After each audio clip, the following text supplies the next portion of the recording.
Hello everyone, नमस्ते, good morning to all of you. Yes बच्चों, आज आपके समर टाइम स्टोरीज का थर्ड सेशन है। अब पहले सेशन में हमने बात की थी संघर्ष और मेहनत की। संघर्ष और मेहनत करके हम लक्ष्य को प्राप्त कर सकते हैं, लेकिन उसके लिए हमें लक्ष्य को समय रहते हुए निर्धारित करना आवश्यक है। हमने लक्ष्य निर्धारित कर लिया और उसके साथ हमने मेहनत और संघर्ष कर लिया तो बच्चों आप जीवन में बहुत आगे बढ़ सकते हो। आपको आगे बढ़ने से कोई नहीं रोक सकता। अब अपने थर्ड सेशन में हम बात करेंगे ज्ञान पिपासु की। क्या एक बिंदु और आता है, ज्ञान पिपासु। ज्ञान पिपासु का अर्थ है बच्चों किसी भी चीज को पाने में जो हमारी जिज्ञासा होती है, जिज्ञासा यानी उसको जानने की जो इच्छा होती है, वो कहलाता है ज्ञान पिपासु। कुछ लोग सफलता महज इसलिए ही प्राप्त कर लेते हैं क्योंकि वो जो प्राप्त करना चाहते हैं उसमें वो लगन से प्राप्त करते हैं, वो उसे ही उसको सफलता मिलती है। उनका मन करता है कि मेरे पास ये होना चाहिए। ये है जिज्ञासा, जानने की इच्छा रखना ही जिज्ञासा है। बहुत बच्चे पढ़ाई करते हैं लेकिन क्या होता है, अच्छे नंबर नहीं ला पाते। क्यों? उनका भी तो मन करता है नंबर लाने का, लेकिन क्या वजह है इसके पीछे? आपने कहीं देखा, सोचा, विचार किया? हाँ, उसके पीछे होता है ज्ञान पिपासु, यानी आप नंबर लाना तो चाहते हैं लेकिन उसके पीछे आपकी जिज्ञासा क्या है। आप जो सब्जेक्ट पढ़ रहे हैं उसके पीछे आप कितनी जिज्ञासा रखते हैं, उसके अंदर कितना डूब के पढ़ते हैं, यह इस बात पर निर्भर करता है। इसलिए जो बच्चे ज़्यादा नंबर लाते हैं वो जिज्ञासु होते हैं। हर चीज़ में जो टीचर पढ़ा रहा है उसको यदि उसमें समझ में नहीं आता, वो अपने टीचर से पूछता है, वो उसको खोजने की कोशिश करता है, वो कहलाता है ज्ञान पिपासु। आज की हमारी कहानी इसी पर ही आधारित है। अब ज्ञान पिपासु क्या होता है? इच्छा आपके दिमाग में होना चाहिए, हमें जानने की इच्छा रखना, हाँ ही ज्ञान पिपासु है। जीवन में कुछ पाने की इच्छा रखना और उस पाने के लिए निरंतर प्रयास करते रहना, उस चीज को खोजना जब तक हमारे संतुष्ट नहीं हो जाए, हमारा मन संतुष्ट नहीं हो जाए, जब तक उसके पीछे पड़े रहना, उसको पकड़ के रखना। बच्चों यही है ज्ञान पिपासु। आज की हमारी कहानी इसी पर आधारित है। चलो एक कहानी सुनाती हूँ बच्चों। एक गुरुजी थे, गुरुजी यानी अध्यापक गुरुजी थे। उनके दो शिष्य थे। शिष्य किसे कहते हैं? विद्यार्थी को। उनके दो शिष्य थे, दोनों ही गुरुजी के पास आश्रम में रहते थे। एक दिन एक शिष्य तो था बहुत अच्छा, होशियार, तेज बुद्धि वाला। दूसरा शिष्य कैसा था? फिसड्डी। फिसड्डी यानी उसको कुछ नहीं आता था, उसको न समझ थी, न वो अपने बुद्धि से काम लेता था। तो दूसरा था फिसड्डी। अब पहले वाला जो शिष्य था उसकी सब लोग बहुत प्रशंसा करते थे। प्रशंसा यानी तारीफ करना। और जो दूसरा शिष्य था उसकी प्रशंसा कोई नहीं करता था। सभी जो लोग हैं उस पहले वाले शिष्य की प्रशंसा करते थे। उसने एक दिन सोचा कि हम दोनों एक ही गुरु के पास पढ़ रहे हैं लेकिन मेरे बारे में तो कोई कुछ नहीं कहता। सभी जने उस पहले शिष्य के बारे में बात करते हैं। क्या बात है ऐसा? मैं आज गुरुजी से पूछ कर रहूंगा। वो गुरुजी के पास जाता है। गुरुजी, मैं आपसे आपके पास पहले आया था, उस पहले दूसरे वाले शिष्य से मैं आपके पास पहले आया था गुरुजी, लेकिन आपने उसको ज्यादा पढ़ाया, मुझे नहीं पढ़ाया। गुरुजी बोले, देखे बच्चे, मैंने तो दोनों को एक जैसी शिक्षा दी, मैंने एक जैसा समय दोनों को दिया। उसने ज्यादा ज्ञान प्राप्त कर लिया, उसके पीछे एक वजह है, एक कारण है कि वो तुम्हारे से ज्यादा मेहनत कर पाया, तुम्हारे से ज्यादा उसको सम्मान मिला। उसके पीछे एक वजह है। वो बोलता है, क्या बात है, मुझे बताओ क्या बात है जो मैं नहीं कर सकता। तो गुरुजी उसको कहते हैं, एक रास्ता है, उस रास्ते पे एक राहगीर जा रहा है। राहगीर किसे कहते हैं बेटा? यात्री जो उस रास्ते से निकलता है। उस यात्री को बहुत प्यास लगती है। वो यात्री क्या देखता है कि बीच रास्ते एक कुआं देखता है। वो कुएं में झांक कर देखता है, कुएं में पानी उसको नजर आता है। कुएं के पास एक बाल्टी भी होती है। कुएं के पास क्या होती है? एक बाल्टी रखी हुई होती है, लेकिन रस्सी नहीं होती। अब उस यात्री को प्यास तो लगती है, लेकिन रस्सी नहीं होने की वजह से वो बाल्टी के रस्सी बांध नहीं सकता और वो पानी निकाल नहीं सकता कुएं से, तो वो अपनी प्यास बुझा नहीं सकता और वो सीधा चला जाता है। यह गुरुजी उस शिष्य से बात करते हुए उसको कहानी सुनाते हैं। फिर गुरुजी कहते हैं एक दूसरा यात्री भी वहां से जा रहा था। दूसरे यात्री को भी प्यास लगी। दूसरे यात्री ने भी वही कुआं देखा। दूसरे यात्री ने कुआं देखा, बाल्टी देखी, रस्सी तो वहां थी नहीं, तो उस यात्री को भी रस्सी कहां से नजर आएगी। लेकिन उसने अपनी नजर ये चारों तरफ दौड़ाई। वो चारों तरफ नजर दौड़ाता है तो उसको क्या दिखता है, बड़ी बड़ी घास नजर आती है। घास कौन कैसी होती है बच्चों? घास आपने देखी होगी ना, घास। ये देखो, ये ऐसी घास उसको नजर आई है ना, ऐसी घास नजर आई। लेकिन उसने अपना दिमाग लगाया, उसने वो घास वहां से काटी और काट के ऐसे घास को उठाया, ऐसे घास को उठाया और उस घास की रस्सी बना दी। बच्चों, उसने दिमाग लगा के उस घास की रस्सी बना ली। ये देखो, ऐसे घास की भी रस्सी बन जाती है। रस्सी बनाकर उसने उस रस्सी को बाल्टी पे लगा दिया। देखो, ये मैंने भी आपके लिए रस्सी बना के रखी थी। ये घास की रस्सी बनाई है और बाल्टी को घास की रस्सी से बांध दिया। अब क्या हुआ, उसके पास पानी भी था, बाल्टी भी थी और रस्सी भी थी। अब क्या किया उसने, वो बाल्टी कुएं में डाली, रस्सी की बनाई, उसके घास से रस्सी बनाई, उसकी सहायता से पानी निकाल लिया और अपनी प्यास को बुझा लिया। अब मुझे बताइए, उस किससे पूछता ये? उस शिष्य से। कौन पूछते? गुरुजी, मुझे बताओ बेटा कि किसे पानी की प्यास ज्यादा लगी थी? तो वो बच्चा बोलता है उस पहले वाले को ज्यादा प्यास लगी नहीं थी। पहले वाले को ज्यादा प्यास थी। गुरुजी ने फिर से पूछा कि नहीं, पहले वाले को ज्यादा नहीं लगी हुई थी, दूसरे वाले को प्यास ज्यादा लगी थी। तो अब गुरुजी ने उससे पूछा, अब मुझे बताओ कि दूसरे वाले ने पानी क्यों पिया, कैसे पिया? तो बोलता है गुरुजी, उसको प्यास लगी हुई थी, उसने पानी पी लिया। तो पहले वाले ने क्यों नहीं पिया? कि उसने रस्सी नहीं बनाई थी। तब गुरुजी ने ये क्वेश्चन किया, उससे प्रश्न किया कि उसने रस्सी क्यों नहीं बनाई थी? क्योंकि उसकी जिज्ञासा नहीं थी, वो ज्ञान पिपासु नहीं था, उसने अपनी बुद्धि का प्रयोग नहीं किया। और दूसरे वाले ने क्या किया? नजर दौड़ाई, घास से रस्सी बनाई और पानी निकाल लिया।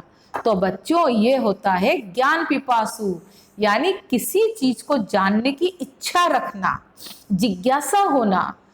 तो ऐसे ही गुरुजी ने उसको समझाया, तब उसके बाद समझ में आई। तो बच्चों, यह हमारे सबके जीवन से जुड़ी हुई है। यदि हमें कुछ चीज नहीं समझ में आई तो उसको हमें जानना है। उसको जानने की जो इच्छा होती है वही होती है ज्ञान पिपासु। अब देखें बच्चों, अपने कहानी के 3 सेशन कंप्लीट किए। तीनों सेशन में जो आपको शिक्षा मिली वो आपके जीवन को बदल कर रख सकती है। पहले सेशन में हमने संघर्ष करना सीखा बच्चों। दूसरे सेशन में हमने लक्ष्य को हासिल करना सीखा बच्चों।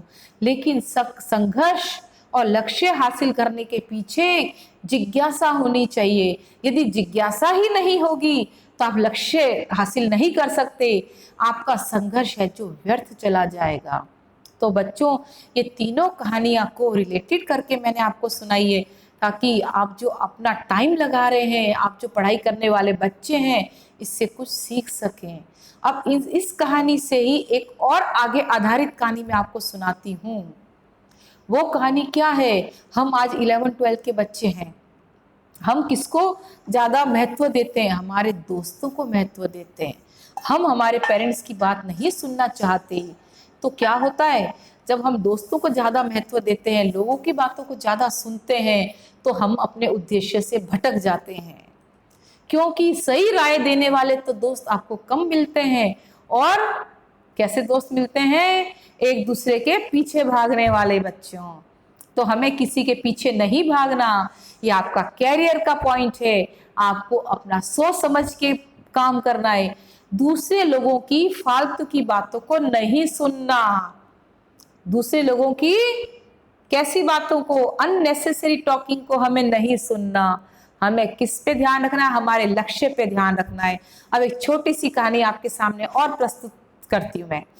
वो है छोटे बच्चों के लिए। आप सबको पता है हर सेशन में मैं 2 कहानियां सुनाती हूँ। एक जो हमारे बच्चे अभी कैरियर की तरफ बढ़ रहे हैं, और एक नन्हे मुन्ने बच्चे जो बड़े उत्सुकतावश हमारे सामने बैठे हैं। अब छोटे से बच्चे के लिए फिर एक कहानी हाजिर है। बच्चों, आपने मेंढक देखा है? किसे कहते हैं मेंढक? फ्रॉग को। किसे कहते हैं? फ्रॉग। आपने देखा है ना, गर्मियों में छोटे छोटे से मेंढक बाहर अपने आते हैं, बारिश के दिनों में आते हैं मेंढक, टर टर टर करके बोलते हैं मेंढक, पता है आपको? तो ये कहानी है मेंढक की। बच्चों, एक गांव था। वो गांव एक पहाड़ी के किनारे था। किसके किनारे था? पहाड़ी के किनारे। उस गांव में सभी मेंढक रहते थे, है ना? वो मेंढक का गांव था।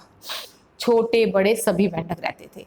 एक दिन उस गांव में विचार किया, गांव वालों ने निर्णय लिया कि हम एक प्रतियोगिता कराई जाए, हमारे बीच में भी प्रतियोगिता कराई जाए कि इस जो हमारे गांव के पास जो पहाड़ी है उसके ऊपर सबसे पहले कौन चढ़ेगा।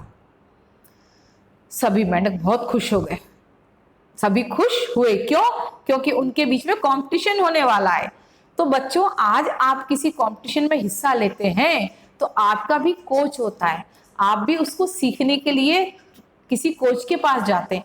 तो वैसे ही सारे गांव वालों ने भी मिलकर 2-3 कोचों को बनाया, उन्होंने अपनी टीम को निर्धारित किया।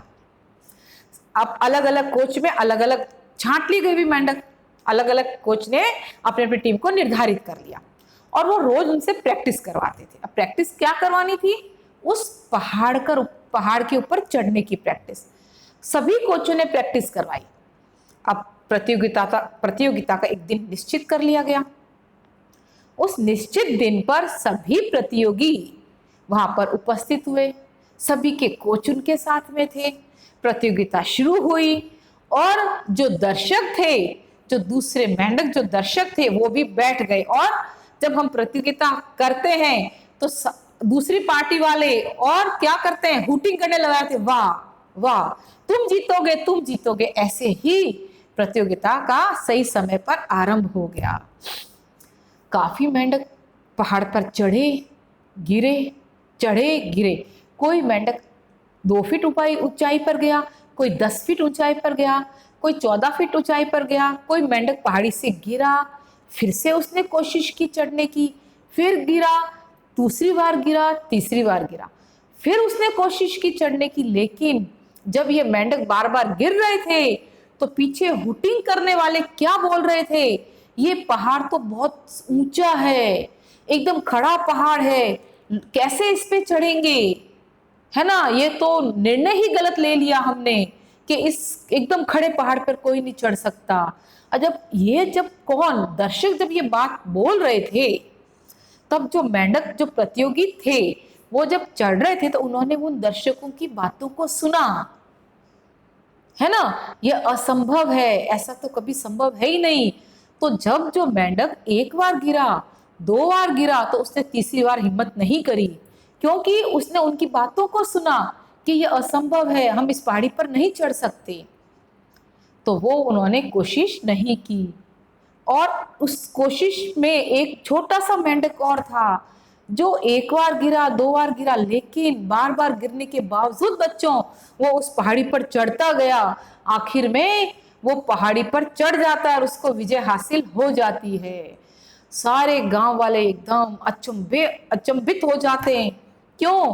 क्योंकि इतना नन्हा सा मेंढक एक पहाड़ी पर कैसे चढ़ सकता है? दूसरे कोच क्या सोचते कि जरूर इसके कोच में कुछ होगा, जो इसने इतनी अच्छी ट्रेनिंग दी होगी कि वो पहाड़ी पर चढ़ गया। अब प्रतियोगिता समाप्त हो जाती है, उस मेंढक को भी प्राइज मिलता है, फर्स्ट प्राइज मेंढक लेके आता है। तो सब दूसरे जो कोच होते हैं वो उस कोच के पास जाते हैं। कौन से कोच के पास? विजेता मेंढक के कोच के पास। उससे पूछते हैं कि मेहनत तो हमने भी बहुत की थी, लेकिन क्या बात है कि आपका ये नन्हा सा मेंढक 2 बार गिरा, 3 बार गिरा, आखिर इसको सफलता मिल गई। वो कोच क्या कहता है कि बच्चों अब ध्यान से सुनना उस कोच की बात। वो कोच क्या कहता है कि मेरा मेंढक बहरा था, मेरा मेंढक बहरा है। जिस दूसरे जो गांव वालों की बातें हैं ना, जो असंभव है, ये कोई हासिल नहीं कर सकता, इस पहाड़ी पर नहीं चढ़ सकता, ये प्रतियोगिता गलत है, ये इन लोगों की बातों को नहीं सुना। जब इसने फालतू की बातें सुनी ही नहीं, तो इसका क्या उद्देश्य था? इस जीत को हासिल करना, यानी इसने जो लक्ष्य बनाया था उस लक्ष्य को हासिल करना, और ये इसने हासिल किया। तो बच्चों, जब हम दूसरों की फालतू की बातों को नहीं सुनते तो हमें हमारा जो लक्ष्य है हम हासिल कर सकते हैं। तो हमारा लक्ष्य पे अडिग रहना, फालतू की बातों को नहीं सुनना आपको जीवन में बहुत आगे तक ले जाएगा। अब आज ये हमारे तीनों सेशन समाप्त हो गए कहानियों के। उम्मीद करती हूँ आपको कहानियां बहुत अच्छी लगी होगी। आप इस कहानी को, जो मैं सीख दी है इस कहानी से, जिन आपने सीख ली है, इस कहानी को अपने जीवन में उतारने की कोशिश करें। यदि आप थोड़ा सा भी इस पर विचार करेंगे तो मुझे बहुत प्रसन्नता होगी।